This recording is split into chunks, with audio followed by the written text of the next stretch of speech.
সন্তান টেনে নিয়ে স্ত্রীকে টেনে নিয়ে আল্লাহ নবী সাহাবীকে মদিনায় যাওয়া বন্ধ করে দেবে।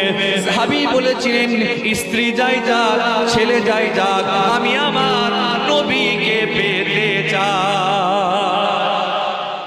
সন্তান ছেড়ে দিলেন, বিবি ছেড়ে দিলেন, সোজা মদিনায় চলে গেছে। বাচ্চা শিশু 7-8 বছরের বয়স, 7-8 মাসের শিশু। ছেলে আছে কোথায়? একটা জায়গায়। মা আছে মায়ের বাপের বাড়ির দেশে। উম্মে সালমা বর্ণনা করছিলেন, আমি একবার এই দিকে যাই, পাহাড়ের এই পার একবার যাই, মদিনার দিকে তাকে আমার স্বামীর জন্য কাঁদি, আরেকবার এই দিকে যাই, আমার নিষ্পাপ শিশুর জন্য কাঁদি। প্রত্যেকদিন আমি আমার পাহাড়ের এই পারে যাই, মদিনার দিকে তাকিয়ে স্বামীর জন্য কাঁদি, আবার এই দিকে চলে যাই, আবার এই দিকে তাকিয়ে আমার শিশুর জন্য কাঁদি। একবার